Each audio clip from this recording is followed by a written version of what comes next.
we shaped into a panel. I give credit to John Moss.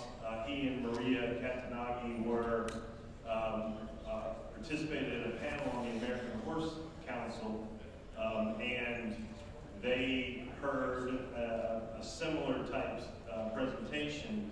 So that really spurred us into creating this. Now, unfortunately, John, for the very reasons this is an important topic, John is not able to make it here as moderator, but Jennie Rees, who's on the panel, will be able to fill in for John. But interactions with your political representatives, we have Judge Bill Walmsley from the Arkansas HBPA, Joe Clabes representing with the Kentucky HBPA, Angel Moore with the Mountaineer HBPA, and then of course Jennie Rees, JR Communications, helping out both the National HBPA and Kentucky HBPA.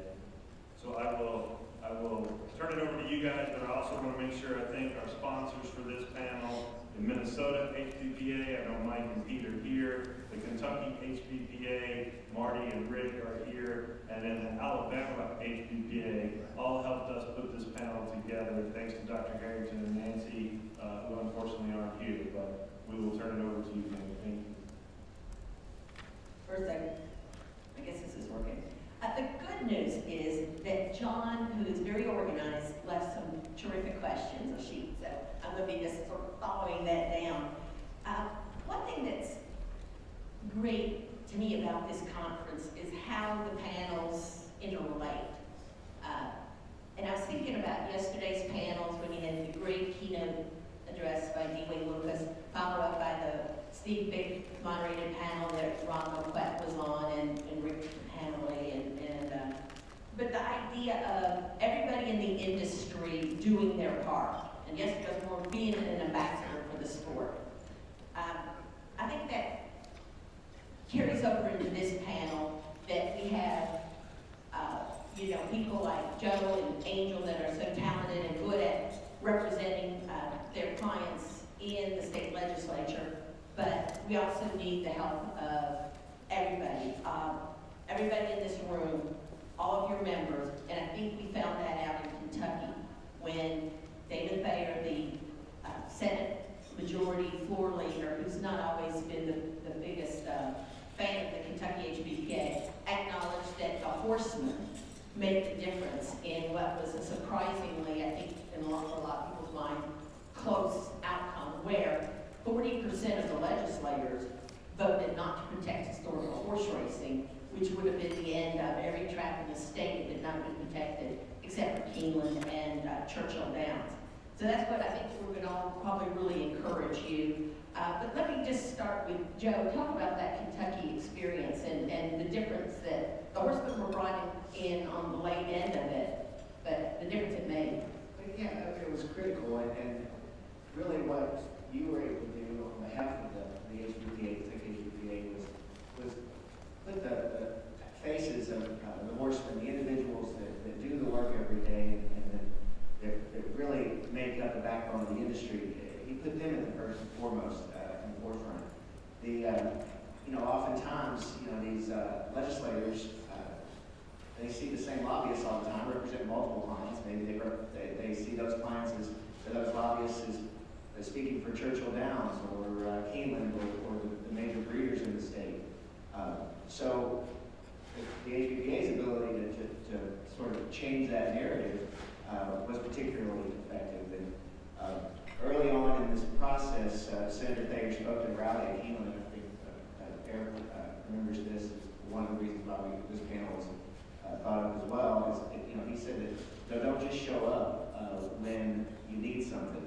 Oftentimes, at that stage, you may be a little too late to explain it thoroughly to the full legislature. So it's important to engage year-round. So I think that's something that the HBPA in Kentucky is taking to heart and recognizes that we have an opportunity to capitalize on really grassroots strength that maybe we didn't acknowledge we had, but we do, and we can be an effective part of this.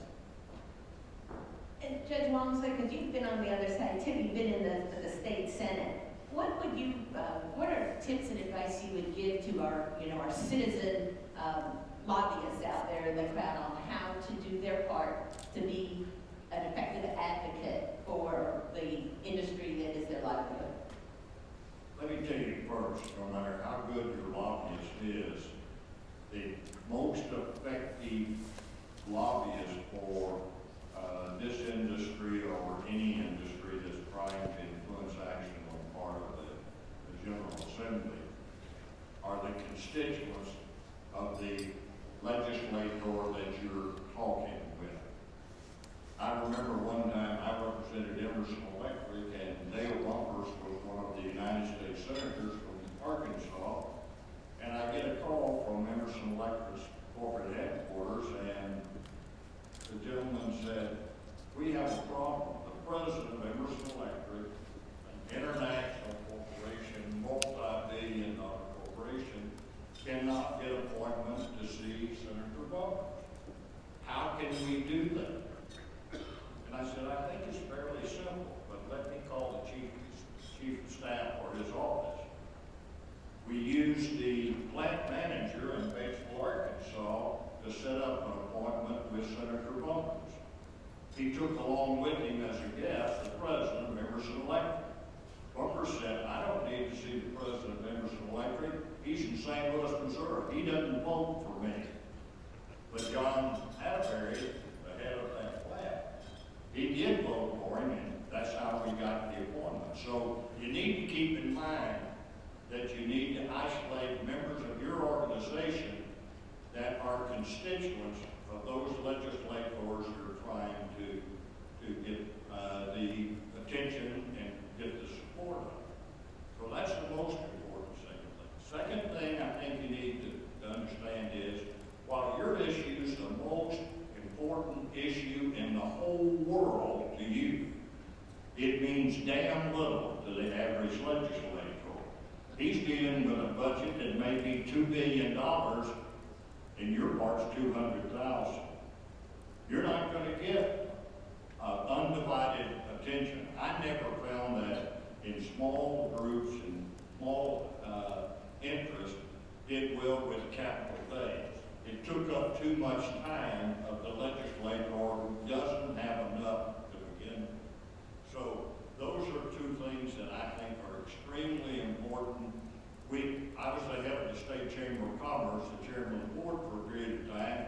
What we did is we took all the local chambers of commerce, got the email address of all the members, and then if we were trying to work on a particular legislator, we call that local chamber of commerce and say, "Have your people send emails in to Senator so-and-so or Representative so-and-so."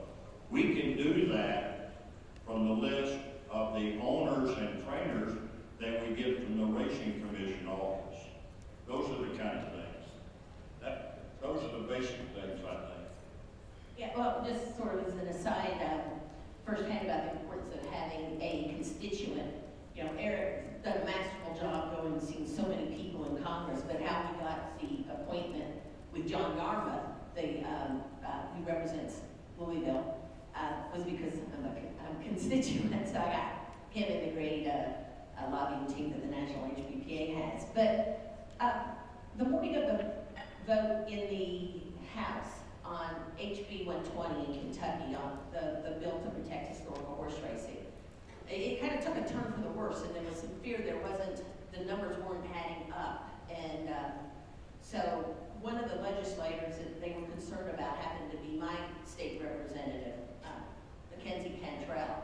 So Churchill Downs, one of their government affairs people asked him, "Could you ask all of your your neighbors and everybody in the district to call her, email her?" The problem is I'm embarrassed how few of my neighbors I know. So, but what I do know is horsemen.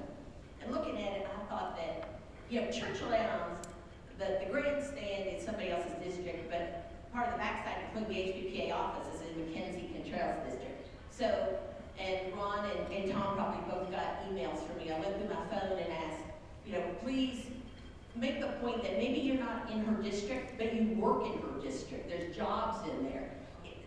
Is that effective too, Judge? Though I mean, she got flooded with texts, and she ended up voting for this in a can you be kind of try to do a creative roundabout if you don't have that many like constituents, but the person's influential? It's important, but I tell you, there's another thing that you need to consider when you do that. The teachers always are great. The Arkansas Education Association can flood you with emails and with letters. If they're all the same, they mean about half as much to you as a legislator. So you need to ask your people, just write a short note to him or just a short email, but don't make me get 5,000 identical messages from 5,000 teachers. I'm not going to pay a whole hell of a lot of attention to that if I'm a legislator. Now, in Kentucky and in Arkansas, horse racing is so important to the fabric and popular. But Angel, in West Virginia, is it, I'm guessing it's a tougher task probably getting through to the legislature. How do you go about making sure that horse racing interests are being heard? So in West Virginia, you're right, it's not as known to the public or as out for display as in Kentucky and some other states around the country. So the Mountain Park HBPA, in connection with Charlestown HBPA, really about 2017 probably, took on the task of starting to educate legislators about what we did. So we had women in racing events, now we have a horse coalition that's being started, which is a little bit different effort, but it's a challenge. I mean, to your point earlier, it's not something that a lot of legislators don't know that we have the West Virginia Derby, for example. So we felt like education was a big piece of our ability to get done what we needed to get done. In fact, you created Women in Racing, an educational event for female legislators. Talk about the decision to create like this one component, just the female legislatures, and how does that work? So it wasn't my creation, it was Jana Tetroff and Maria, and Naomi was always with us, the folks from Charlestown. But, it was just a matter of, every other year you had new members coming in the House. We have 100 House members in West Virginia, 34 Senate members. And it was just, all of a sudden, we thought, gosh, we're not focusing on the women coming in, and that may be an opportunity for us as women to speak to them directly. And we actually had a really good experience this past week. Jana, I'm keeping around her and I'm looking at her. She's the executive director of the Mountain Park HBPA. We were at the Capitol.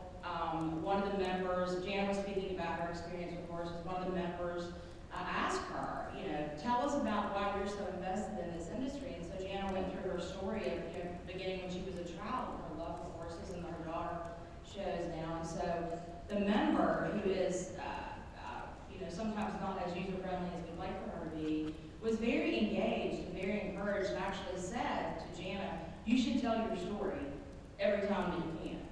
So we felt like it was an opportunity to get along with Charlestown to touch members who may sometimes feel not, I don't want to say ignored, but we decided it was a good opportunity to reach out to women. And then it's been very successful.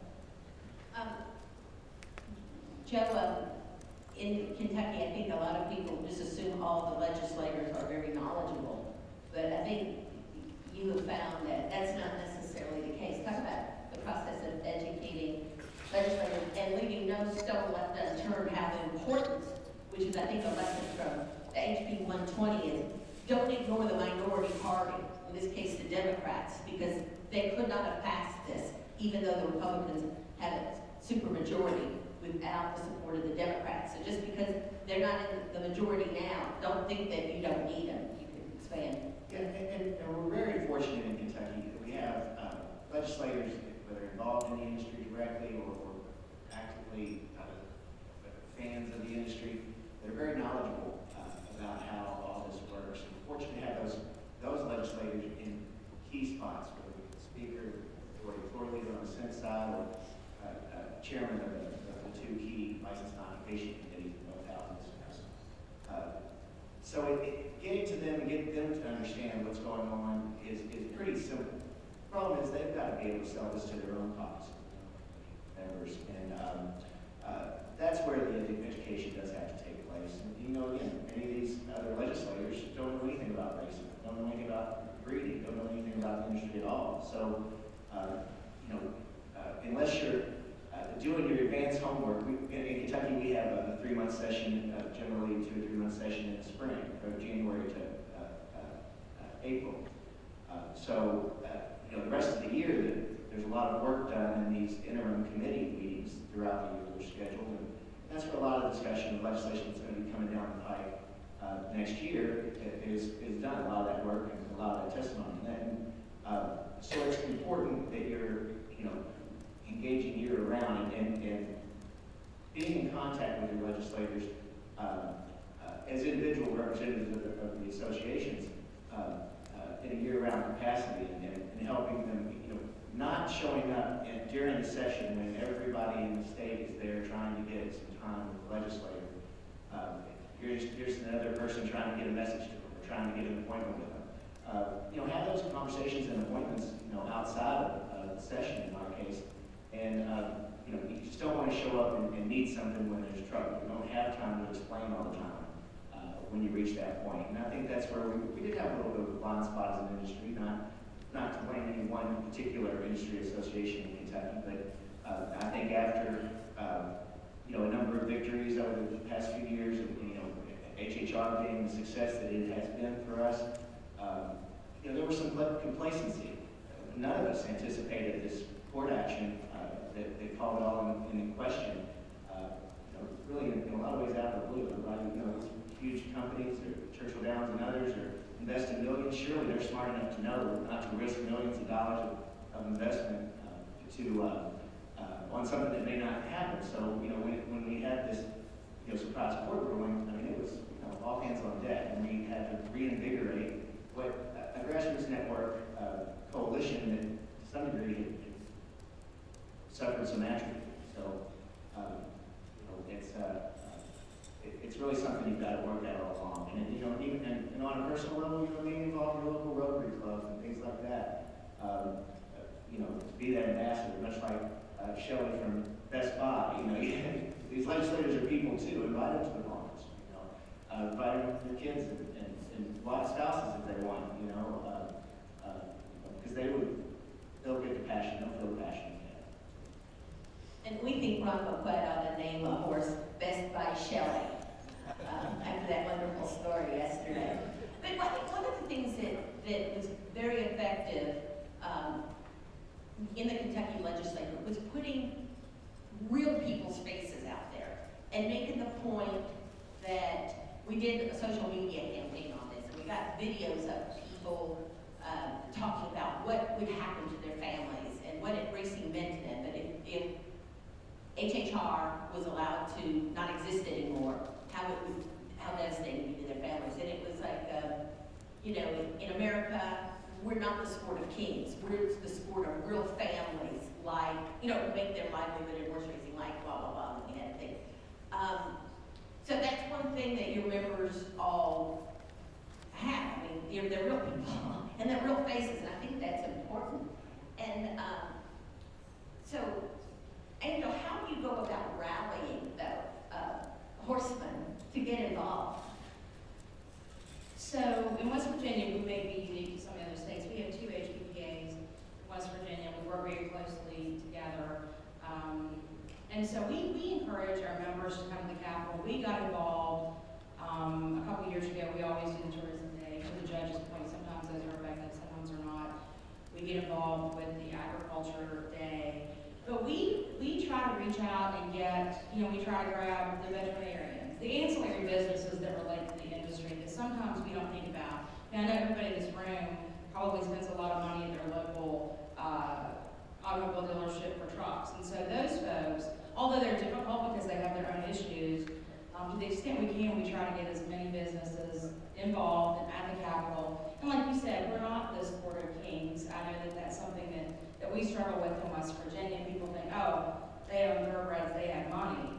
And it's a very difficult notion to overcome unless you have families and people in the communities, those constituents at the Capitol. Judge, again, having been a legislator, how important is it political action can we count donations to getting the ear of legislators. Facts are important. Money is important. It takes money to run for office. We look here in Arkansas, which is a rural state, and I can say if you're going to run for the state senate in Arkansas, you need to have $100,000 plus budget, and that means money. One of the bad things that you have is generally the people on the other side of the issue from you have bigger PACs than you have. But with your PAC, let me tell you a little lesson that you need to have. I first ran for the Senate in 1970 when I was 28. I borrowed money to run them. After I won, I had 3 opponents. 2 of them were old enough. One was old enough to be my father, and one was old enough to be my grandfather. But after I won, a big insurance company sent me a check for $1,000. After I won. You know, I never did a damn thing for them or cared anything about it. Those $50 contributions that I got while I was running before I won meant a lot more to me. So you really don't, I think you waste your money if you give it to them after they've won. Because if you, as the legislator, you'll actually resent that a little bit.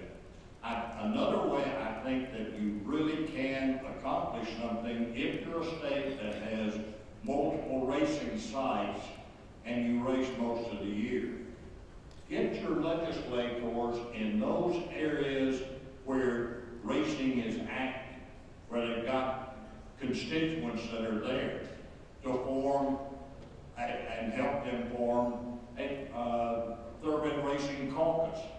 Now all of a sudden you've got people who are there on the inside, who are sitting next to those other legislators every day, who are espousing your position.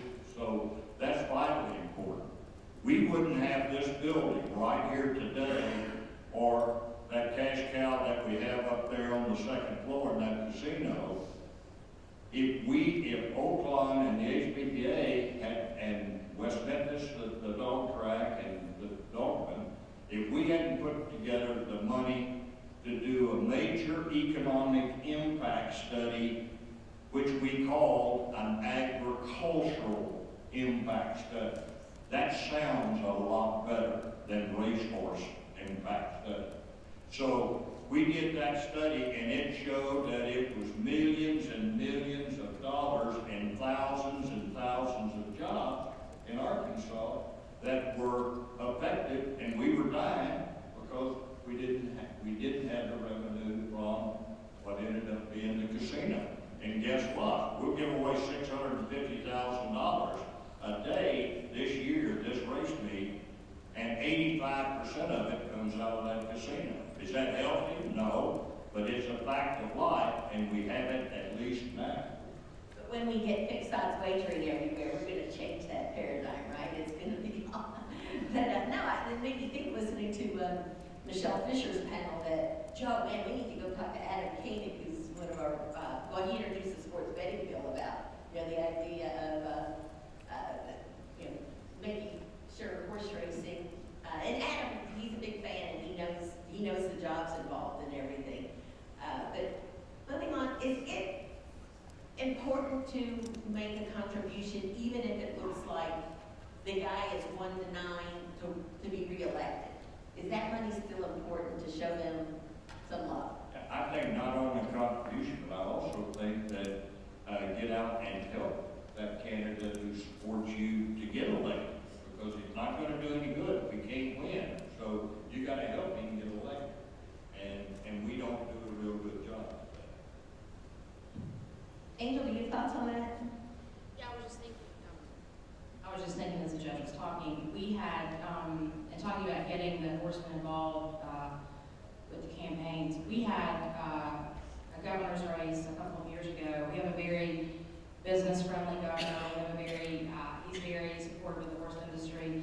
So we got together, Jana and the folks at Mountaineer Park, Chester, West Virginia, got with the jockeys and everybody on the backside. And even if those folks could only send, $5, it was very important to the governor and with all the legislators that I've dealt with that you support them financially. You know, a lot of those folks are teachers or, you know, we have several pastors in our membership and they don't have the money to self-fund these campaigns.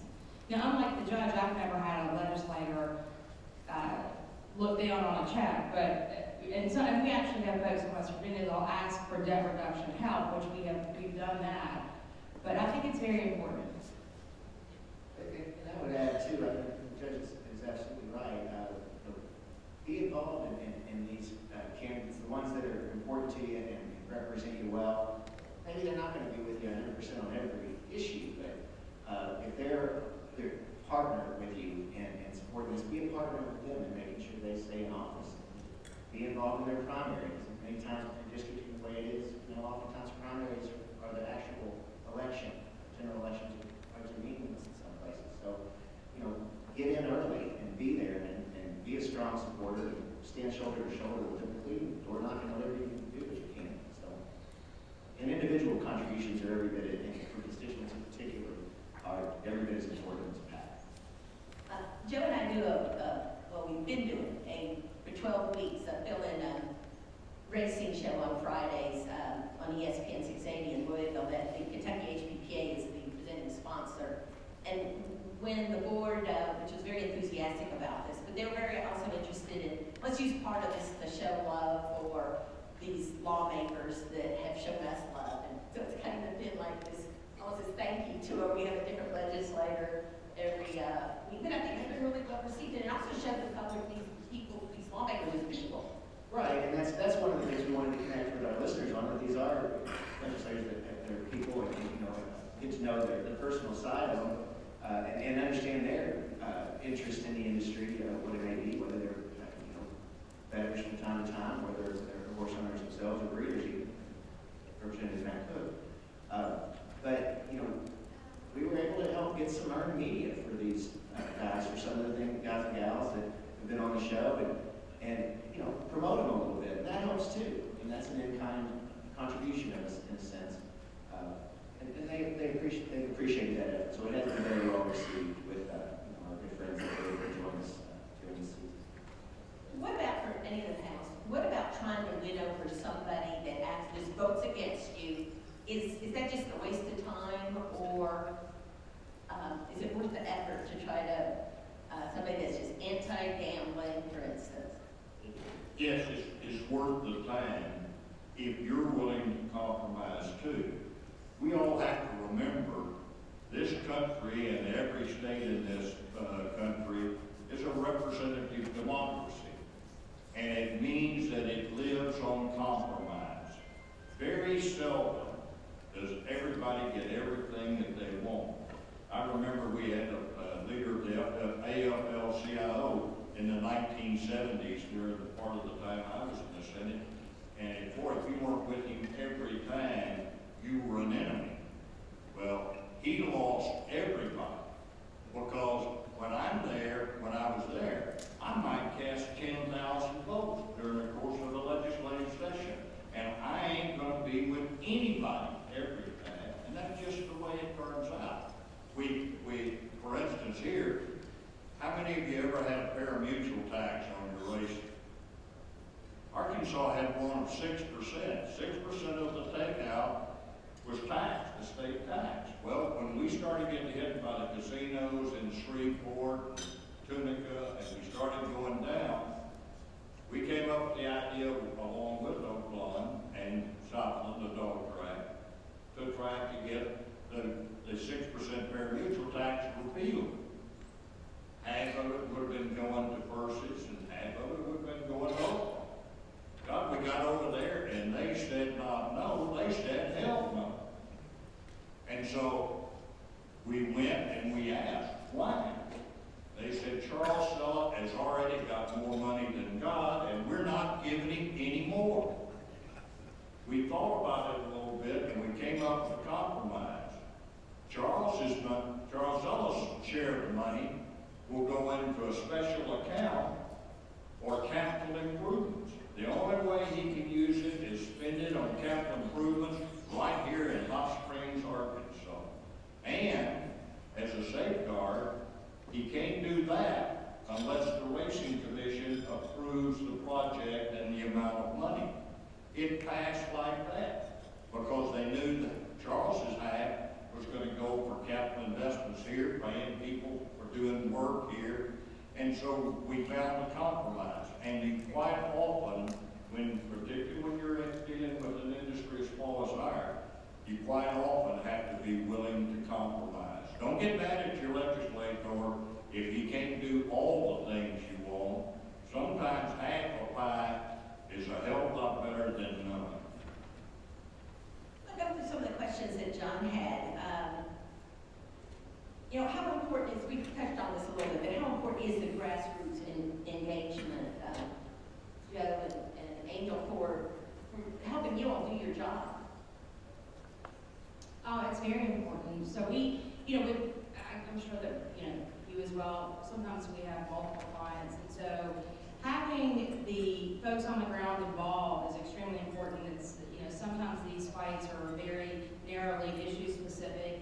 And so it's very important that we have the support that the members hear from their constituents. And again, that may not just the horsemen, but the car dealers, the bakers, the ancillary businesses. So it's very important. I mean, we, in West Virginia, we, as you know, we're not as strong as Kentucky in that effort, but we certainly do everything that we can to get, as strong as we can be. And it's a challenge. You've always got resource challenges, you've got time challenges, people not having the time to sit down and write the letters or send the emails. So we try to make that as easy as possible, but it's extremely important. Yeah, the grassroots is critical. If you want to look, in Kentucky, we have, probably one of the most powerful interests in Kentucky is the Kentucky Farm Bureau. They have a PAC. They've got, a very active upper echelon of leadership in the community, but they also have that grassroots network that they've built over many, many years, where, down to the county level, they have 4 or 5 Farm Bureau members that are in regular contact with their legislators and their specific legislators. So, that grassroots really bolsters a great deal. And a lot of every legislator, when looking at these issues, if they're not particularly initiated on, they're looking really in their own perceived self-interest in terms of re-election and so forth. That's not a bad thing for criticism. But, even if they want to be with us philosophically on an issue, it's important to make sure that we give them the political cover to do that. And not just leave them in the wind and say, hey, thanks for supporting me. Hey, sorry, you're down points in the poll because, you went to bat for us. So you've got to be active and engaged and support them to do your part. So that's a part of the grassroots. And it's important to invest in developing that grassroots network, whether through online tools or other mechanisms, because that can pay off. I mean, that's those are the folks you hope. Sure, maybe they'll take the effort to leave a phone message for their legislator or send a letter or send some manner of communication to them on your behalf. But those are also people who say, hey, we could use a little contribution to our legislative action fund that we use to fund some of these lobbyists or whoever else, or other resources you might need. And then you move them from the grassroots up towards the grass tops, where they're legislative, legislative action committee members in the HBPA, and they're the first call in the call tree to talk to these specific legislators. So you build that network and you keep it limber and active, keep the blood flow going and the communications going, and that grassroots network becomes much more important to you than simply lobbying or your advocacy tool, but a unifying presence with your organization.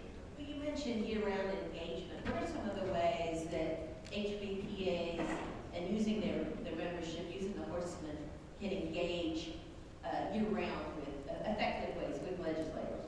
Well, we had talked, towards the end of the pandemic, having periodic Zoom calls with legislators, a few a week that we reach out to and have question and answer sessions. But now that we're kind of emerging from those sort of restrictions, have them to the farm, give them a piece of the experience. Tell them, come in casual clothes and be prepared to have a little bit of, experience. So, you know, in the interim, you've got to identify those constituents that can help you deliver the message to the various legislators. You don't want to leave any stone unturned. I mean, you know, in some cases, Judge, we have the consent calendar where it's what you call on the federal level, suspension of the rules, where a bill can go in and be passed on a voice vote, considered non-controversial in those cases. Well, you know, if you miss one legislative day, and it could, in our short session, and it could derail a bill for the whole session. So it's important to talk to the minorities, those folks on the minority side. So you have friends in both closed-door caucus meetings, because if you can convince in those settings, hey guys, don't raise any objection to this, you know, that can help keep you on that glide path to a voice vote. And not everything is so much more controversial, so you can't always rely on that. But I mean, that's an example of why it's important to engage both sides. Angel, how do we utilize technology in both marshaling grassroots efforts and also in your line of work? And also, what's the role of social media in these legislative efforts? It's very important. We just had, not with the HBPA, but we have currently a client who engaged in a very, very strong social media campaign to kill a bill in West Virginia this session, which we, fingers crossed, we think that we have done. But the HBPA is very active on Facebook, and we do try to engage with the legislators via social media. We do a lot of posting, we share a lot of things. We know which members are on social media, so we are mindful of what they say and what they do. And we're definitely mindful of the ones who are in the areas where we have races. We have 4 racetracks in West Virginia, so we have a lot of coverage in terms of the members in the House and Senate. So, you know, basically in West Virginia, in terms of the technology, obviously the email blast, that's a big thing that we're still doing. You know, is it always as effective? We sent out an email a couple nights ago, got it out a little late, not the HBPA, but another client got it out a little late. The Senate went on the floor at 9 o'clock in the morning, so we were frantically texting when we sent out the night before. So sometimes it works, sometimes it doesn't. But always, I think, follow-up calls. If you send out an email blast, an assistant may get it, someone in the office other than the member may get it, so I would always recommend you not rely solely on that. You know, another thing along those lines with technology and social media, when possible, try to work with the franchise holder, try to work with the racetrack. I promise you, the lobbyists that they hire are a lot more sophisticated than what we can afford. Also, they have the technology, they have the staff and the other people necessary. We passed in Arkansas Amendment 100, which permitted 4 casinos to be created in Arkansas, 2 existing, Southland Dog Track and Oaklawn Park, and then a new one at Pine Bluff and one at Russell. Because the horsemen were involved on the front end, and because we got Oaklawn Park busy negotiating with Delaware North that own Southland, the Quapaw Indians that own the one at Pine Bluff, and the Cherokees, the ones that got awarded the one at Russellville, we were able to write in that Constitution the guarantee that Persis would get 14% of the net win from this casino here. Plus, we would get a percent from the other 3 casinos because their wagering would take wagering dollars away from racing here at Oaklawn. How much does that amount to? This year we get $4 million from West Memphis and $4 million from Pine Bluff. And when Russell's open, we'll get $4 million from them. And we're looking at a 60-some-odd day race meet. That's significant amounts. And it's because we got involved and got our franchise holder to negotiate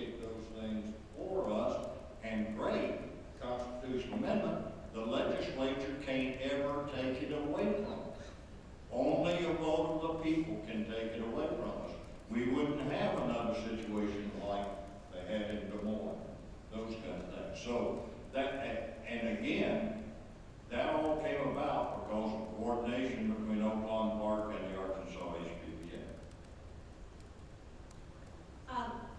How important or how effective do you think capital days are, bringing people to the state house? I think it depends on the state. I think Kentucky would be a heck of a lot more important than it would in Arkansas.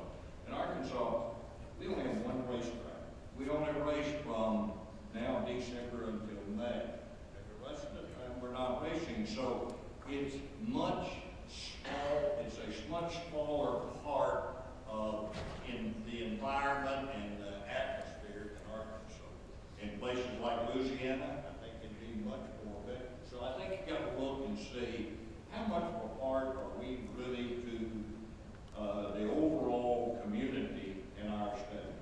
And the one thing that struck me when you're talking about the legislation that you got, the constitutional changes to protect, live horse racing, is that the message of jobs. That seems to be the one thing to push. You have these relationships with the legislature, but what you deliver are the jobs. You're not going to automate giving a horse a bath. And I think that that's the one thing that racetracks can really push. And I really do think that the capital days are important. They're not always a silver bullet. That some are more effective than others, but it's an opportunity, to bring some of your own members to the legislature, HBPA members to the legislature, and then have some Capitol Hill visits with their respective legislators. But it's as much a function that's beneficial to building sort of a team spirit among your association's membership as it is directly a lobbying function. They get to maybe stick around for a committee hearing and learn a little bit about the process. That never hurts. So you want to get the right people there, and a mix of people. You don't just want to have the high-end, very successful, well-known, wealthiest members of our industry to be there. It's okay if there's some dirty bits and blue jeans and maybe a cowboy attitude and maybe a big belt buckle. That's as important as changing the narrative on how we're perceived. Who do y'all see as the biggest threat to horsemen in passing beneficial legislation? And how do you go about countering that? Well, I guess if this was Jeopardy, the question would be, who is PETA? In the United States, PETA. The question was, who are the biggest threats to horsemen in passing beneficial legislation? And then how do you work to counteract that? Well, those who have moral problems with gambling are going to represent the worst. Those who are in competition with you, we feared with Amendment 100, and we have our sports book, and you may well have seen it up at the casino, we feared that it might provide an opportunity to bring a lot of national and international sports book operations in. So we lobbied with our racing commission to limit the number of platforms, sportsbook platforms, that could be derived from these 4 sites. And by doing that, we did another thing that probably hasn't been done anywhere in the country. We also provided that the platform that Oaklawn would have and the other 3 casinos had to be receiving 51% or more of the total revenue. The average is 5 to 15%, something like that.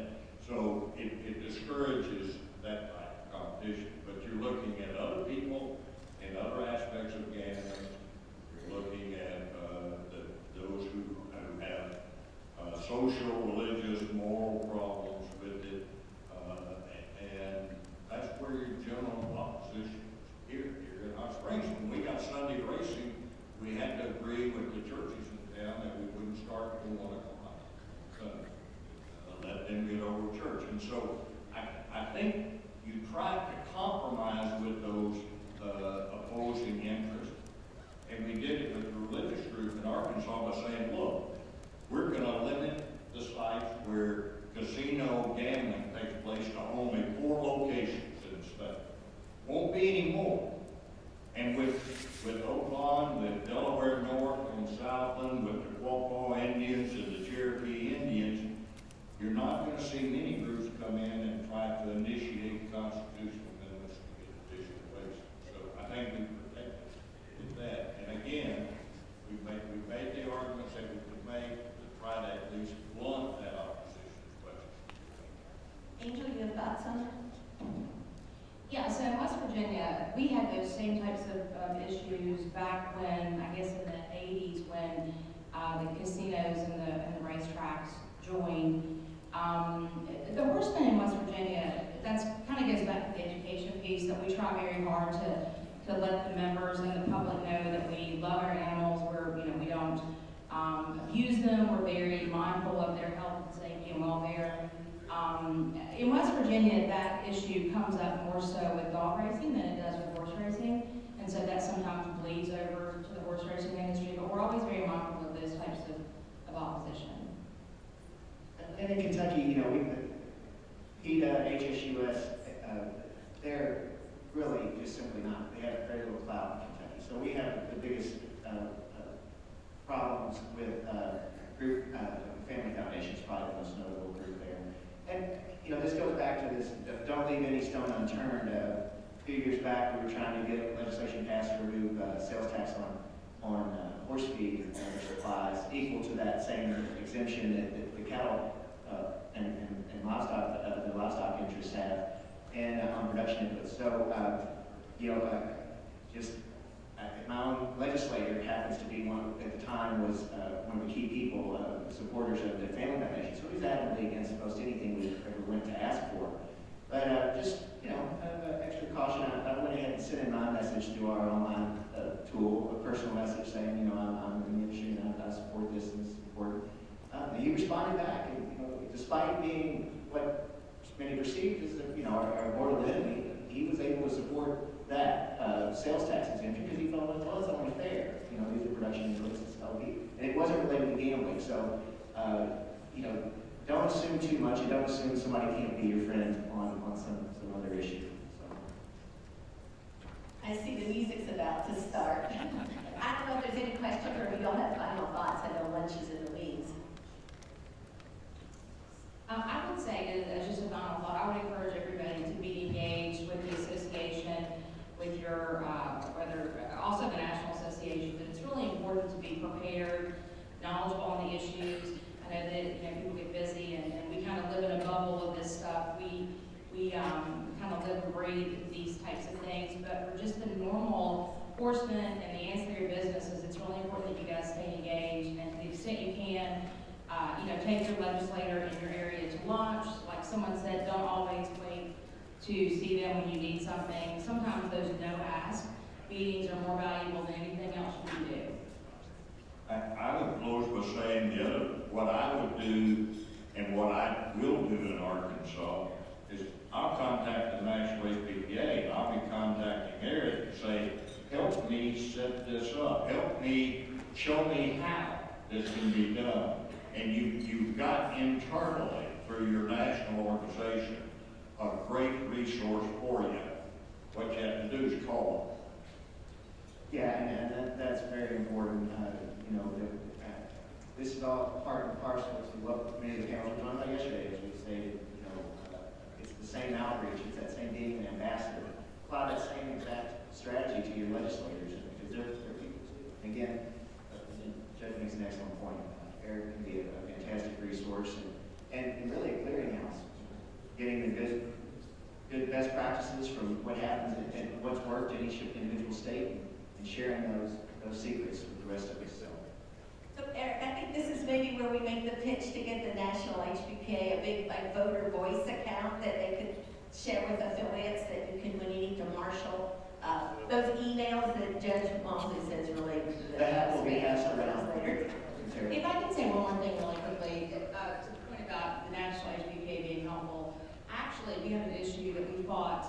It was such a difficult issue. We finally won on the issue, but it was very important. Eric was on the phone with us one day during a racing commission meeting, and his participation, I have no doubt, helped us get over the finish line. So, and not to offer your services, But he's very, very helpful, so definitely reach out to them if you need help. Well, it just real quick, to dovetail with that, just like we talked about, supporting those legislators in their election bids and so forth. Eric can certainly provide support to the various chapters, but support Eric too.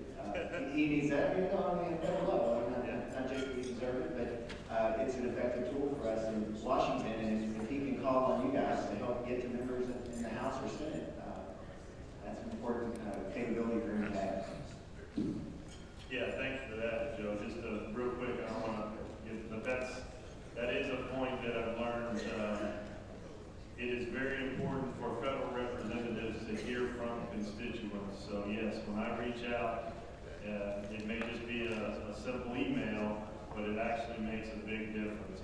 And one voice, many times offices have told us they may only get 21, 25 emails on a particular topic, but at least they got it. So that is a big help on the federal level. So any questions out in the audience before we move on to our lunch break?